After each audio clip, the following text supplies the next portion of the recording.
जमशेदपुर अक्षेत्र से पूछा उनसे कि आप जो बिल्डिंग जो खुलता है, खुलने की प्रक्रिया क्या है। देखिए, ये दिलचस्प बात है कि उनके पास सील करने की प्रक्रिया है, लेकिन खोलने की प्रक्रिया उनके पास नहीं है। कोई नियम कानून नहीं है। हम सील करके जा रहे हैं, तुम हमको पैसा दे दो, खोल लो। तो हमने पूछा कि आपने 5 साल में अभी तक सरकारी प्रक्रिया के तहत कितना नक्शा रद्द किया।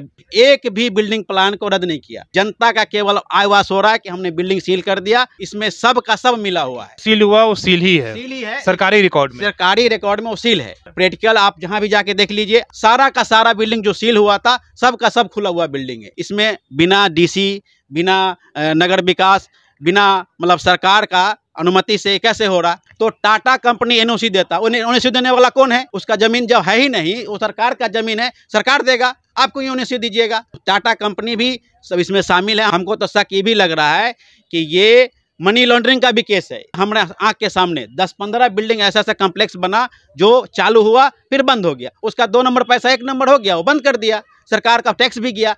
जनता का पैसा, जनता के साथ धोखा, जनता के साथ सब कुछ, जितना भी सहे जनता सहे, ऑफिसर मालामाल रहे। नमस्कार, सोशल संवाद में स्वागत है। मैं शशि भूषण।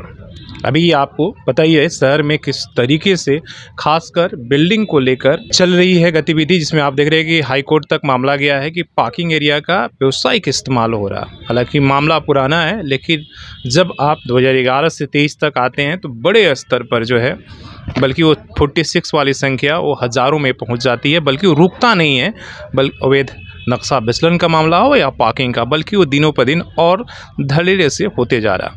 इसी बीच में आप देखते होंगे कि बीच में जो नगर निगम है, जेनेसी है, जिला प्रशासन है, बीच में कार्रवाई होती है। नक्शा विचलन के नाम पर बिल्डिंग को सीलिंग किया जाता है, फाइन लिया जाता है। और उसी पर जो है सदन ठाकुर ने पिछले 5 सालों का आंकड़ा मांगा है कि भाई आपने पिछले 5 सालों में जिन्होंने नक्शा विचलन किया या गलती किया, कितने बिल्डिंगों को आपने सील किया, और सील किया तो फिर ये बिल्डिंग खुल कैसे गए, बन कैसे गए। तो इनके पास ये 5 साल के आंकड़े हैं, क्या कुछ मिले हैं, आप भी सुनिए और सुनकर सोचिए कि हमारी व्यवस्था पूरी तरीके से किस तरीके से चल रहा है और क्या कुछ हो रहा है। तो पहले हम सिर्फ सीलिंग पर बात करेंगे।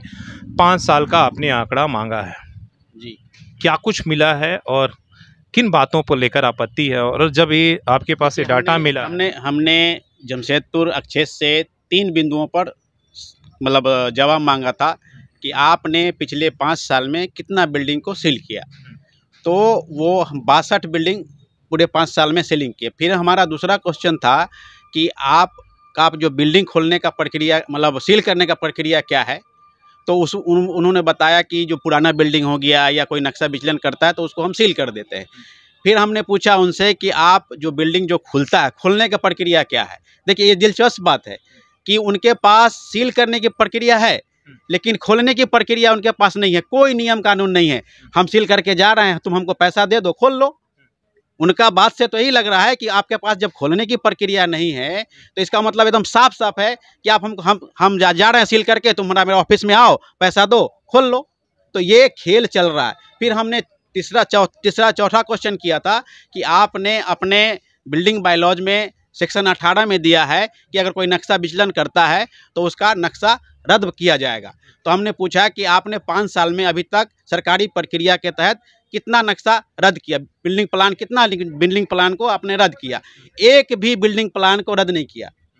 तो उससे भी जाहिर होता है कि सब इसमें सब का सब मिला हुआ है। खुलने का संख्या कितना है? खोलने का संख्या कुछ नहीं है, एक शून्य है। मतलब खोलने की प्रक्रिया शून्य है। सरकारी प्रक्रिया के तहत एक भी बिल्डिंग नहीं खुला। हाँ, मतलब जो सील हुआ वो सील ही है, सरकारी रिकॉर्ड में वो सील है। अभी एक भी बिल्डिंग नहीं खुला है। प्रैक्टिकल क्या है? प्रैक्टिकल आप जहां भी जाके देख लीजिए, आपका सामने मैं एक लिस्ट दे रहा हूं, आप चेक कर लीजिए। सारा का सारा बिल्डिंग जो सील हुआ था, सब का सब खुला हुआ बिल्डिंग है। मतलब बन के कंप्लीट, सब पूरा का पूरा बन के कंप्लीट है। कहीं भी सीलिंग दिखता नहीं है कि सीलिंग है, सब खुल के बन गया। तो आप हमको बताइए कि ये इसमें बिना डीसी, बिना नगर विकास, बिना मतलब सरकार का अनुमति से कैसे हो रहा। आप बताइए, इतना बिल्डिंग सील हो रहा और फिर खुल जा रहा था। आपके पास जब सीलिंग का खोलने का कोई प्रक्रिया ही नहीं है, सरकारी प्रक्रिया नहीं, तो बिल्डिंग खुला कैसे? ये बहुत बड़ा सवाल है। कंपनी क्या करती है कि कंपनी एनओसी देती है। तो एनओसी कैसे देगा? आप एक तरफ बोल रहे हैं कि सरकार आपका सिर्फ 56 जो असम्बलीज है वो आपका पावर है देने का, वो सरकारी प्रक्रिया के तहत उसको मिला है, लेकिन शहर में हर साल हजारों नक्शा पारित होता है। तो टाटा कंपनी एनओसी देता है, एनओसी देने वाला कौन है? उसका ज़मीन जब है ही नहीं, वो सरकार का ज़मीन है, सरकार देगा, आपको एनओसी दीजिएगा। आपका तो 59 सब लीज वाला ही है ना, तो आप उसको दीजिएगा। जो बाहर का है वो अब तो टाटा कंपनी भी सब इसमें शामिल है। हम तो बोले ना आपको कि सरकार तक शामिल है, नगर विकास से लेके डीसी, जेनेसी पदाधिकारी, जो उसका इंजीनियर, सब शामिल है। केवल जनता का आयवास हो रहा है, कोई कार्रवाई नहीं हो रहा। हो सकता है आपको इंटरव्यू देने के बाद हम पे बहुत सारा चीज़ हो, उसमें उसके लिए भी हमको कोई चिंता नहीं है कि प्रशासन हमको क्या करेगा।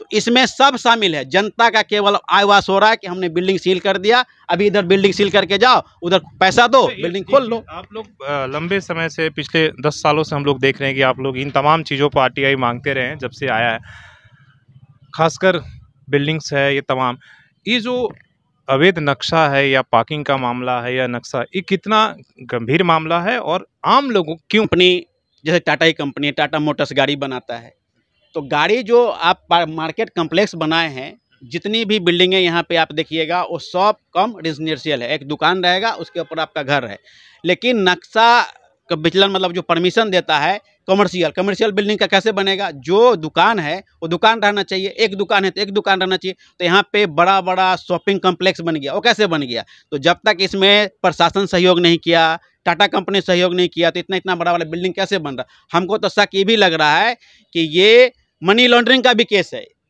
जितना भी बड़ा जो मतलब पैसा चोरी करके रखता है, वो पैसा इस ब्लैक मनी है, वो मतलब आसानी से उसमें लग जाता है और फिर वो वाइट बन के फिर अपना ये कर लेता है। अब देखिए यहाँ पे हमारे आँख के सामने 10-15 बिल्डिंग ऐसा कम्प्लेक्स बना जो चालू हुआ फिर बंद हो गया, उसका 2 नंबर पैसा 1 नंबर हो गया, वो बंद कर दिया, सरकार का टैक्स भी गया। तो सरकार का भी राजस्व का इसमें हानि हो रहा है और इसमें हानि में सब मिलके कमा रहा है। जनता का पैसा, जनता के साथ धोखा, जनता के साथ सब कुछ, जितना भी सहे जनता सहे, ऑफिसर मालामाल रहे। इसमें आम आदमी को क्या नुकसान है? मान ले बड़े बड़े कम्प्लेक्स बन गया, ये बन गया, उससे आम आदमी को क्या दिक्कत होगा या इससे खतरा क्या है शहर को? खतरा, हाँ देखिए, खतरा ये है कि बड़ा बिल्डिंग आप बना रहे हैं, तो यहाँ पे आबादी के हिसाब से आप प्रदूषण के लिए क्या किए? आपका प्रदूषण पे क्या फोकस है? क्या आपका सेफ्टी है? ट्रैफिक सेफ्टी कहाँ है? आप जो पार्किंग आपका कहाँ है? रोड में गाड़ी लगा के आदमी जाता है, उसमें तो बड़ा दुर्घटना भी हो सकता है, हुआ भी है। आप साक्षी में जाके देखिए, कितना बच्चा कुछ लाया भी है, आग भी लग जाता है, तो फायर ब्रिगेड नहीं घुस पाता है। तो आप पार्किंग कहाँ बनाए आप? और जनता का भी दोष है कि जहाँ पार्किंग बना है वहाँ वो नहीं लगाता है, सब चीज़ जहाँ दुकान है वहीं लगा देगा। तो उससे भी एक दूसरे आदमी का तकलीफ होता है। इधर से आया, मान लीजिए उसका गाड़ी नहीं है, उसको घुसने में प्रॉब्लम होता है। अब उसको रास्ता बनाया 15 फीट, फिर दुकान वाला आया, परमिशन जेनेसी के पास गया, वो अपना ले लिया, दुकान रास्ता होता छोटा होते जा रहा, इनक्लोज हो जा रहा, दुर्घटना हो रहा है, उसमें आग लगेगा, कितना आदमी मरेगा, जलेगा, उसका जिम्मेदार कौन होगा? सवाल सही है। तो जैसे इन्होंने सवाल उठाया और ये लिस्ट है जिसमें इन्होंने मांगा है, आपने देखा ही है कि जो ये लिस्ट है पूरे 5 साल का है, जिसमें आंकड़े और नंबर दिए गए हैं कि 62 5 साल में 62 मतलब 62 बिल्डिंग को अवैध नक्शा मतलब नक्शा विचलन करने के लिए सील किया था। लेकिन हकीकत जैसा इन्होंने बताया कि आज प्रैक्टिकल में जब आप जाएंगे और उन बिल्डिंगों को देखेंगे 5 साल बाद वो पूरी तरीके से आबादी से भर गया है, लोग रह रहे हैं, बाजार खुल गया, कम्प्लेक्स हो गया, लेकिन आज भी सरकार के फाइलों में वो सील ही है, इसलिए खोलने की प्रक्रिया ही नहीं है। जैसे इसमें बताया कि कोई खोलने की प्रक्रिया नहीं है, शून्य है हमारे पास, लेकिन इसके बाद भी सब कुछ हो रहा है। और ये मामला इतना आसान नहीं है जितना आप और हम समझ रहे हैं। एक तरफ तो आप देख ही रहे हैं कि केवल एक पार्किंग, हालांकि अभी नक्शा विचलन का जब मामला उठ जाएगा और कोर्ट तक चल जाएगा तो आप समझिए कि पूरा शहर ही, मतलब इसलिए कि उसमें जिस हम बार बार कहते हैं कि 100% गलती मिलेगी, इसलिए बहुत कम ही लोग होंगे जो नक्शा के हिसाब से अपना काम किए होंगे।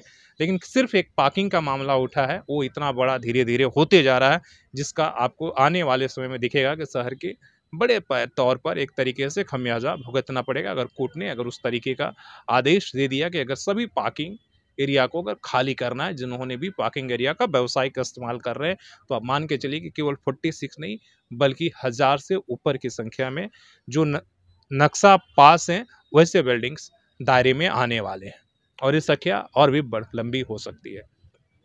अपने सहयोगी चित्रामूर्ति के साथ शशि भूषण, सोशल संवाद न्यूज़ झारखंड।